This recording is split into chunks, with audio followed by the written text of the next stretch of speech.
கரூர் கூட்ட நெரிசல் சம்பவத்தில் ஆளும் கட்சிக்கு ஏன் இவ்வளவு பதட்டம்? இதுல ஏதோ மர்மம் இருக்கிறது என எதிர்க்கட்சித் தலைவர் எடப்பாடி பழனிசாமி குற்றம் சாட்டியிருக்காரு.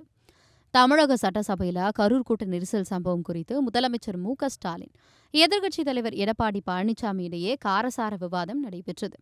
அப்போது தூத்துக்குடி துப்பாக்கி சூடு சம்பவத்தை சுட்டிக்காட்டி திமுக அமைச்சர்கள் பேசினாங்க. இதற்கு எதிர்ப்பு தெரிவித்து எடப்பாடி பழனிசாமி தலைமையில் அதிமுகவினர் அனைவரும் வெளிநடப்பு செய்தனர். தொடர்ந்து செய்தியாளர்களை சந்திச்ச எடப்பாடி பழனிசாமி, முதல்வர் பேசியதை நாங்கள் அமைதியாக கேட்டோம்.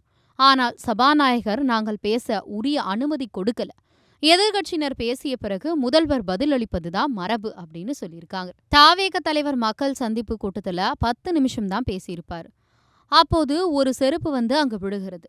இதுகுறித்து அரசு ஒரு விளக்கமும் அளிக்கல. கரூரில் 500 பேர் பாதுகாப்பு பணியில ஈடுபட்டதாக ஏடிஜிபி கூறியிருக்காரு. 660 பேர் பாதுகாப்பு பணியில ஈடுபட்டதாக முதல்வர் கூறுகிறார். இதிலேயே முரண்பாடு. இதனாலதான் கரூர் சம்பவத்துல அரசின் மீது சந்தேகம் எழுகிறது. கரூர் சம்பவத்துக்கு அரசின் அலட்சியமே காரணம். எவ்வளவு பேர் கூடுவார்கள் என உளவுத்துறைக்கு தெரிந்திருக்கும்.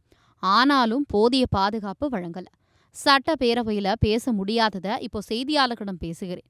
ஜனவரியில் அதிமுக கூட்டம் நடத்த கரூர் வேலுச்சாமிபுரத்தில் அனுமதி மறுக்கப்பட்டது. நீதிமன்றத்துக்கு சென்ற பிறகே எங்களுக்கு அனுமதி வழங்கப்பட்டது. எங்களுக்கு நிராகரித்த இடத்தை தாவேகாவுக்கு எதற்காக அரசு கொடுத்தது? கரூர் சம்பவத்தில் அசம்பாவிதம் நடக்க வேண்டும் என திட்டமிட்டு அவ்விடத்தை கொடுத்ததாக மக்களும் சந்தேகிக்கின்றனர்.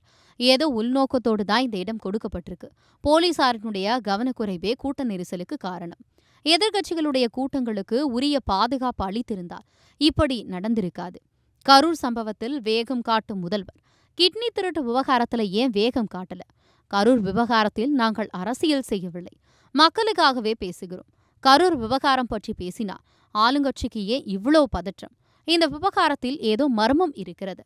அதனால தான் நான் பேசும்போது ஒவ்வொரு அமைச்சரும் எழுந்து பதில் சொல்கிறார்கள். கரூர் சம்பவத்தில் சிபிஐ விசாரணையை நினைத்து ஆளும் கட்சி பயப்படுகிறது.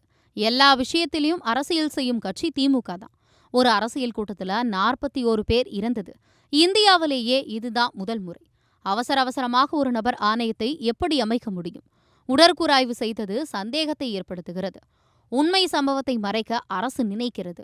ஒரு நபர் ஆணையம் என்பது உண்மையை மறைக்கும் முயற்சி. இவ்வாறு பல்வேறு குற்றச்சாட்டுகளை முன்வைத்து பேசியிருக்கிறார்.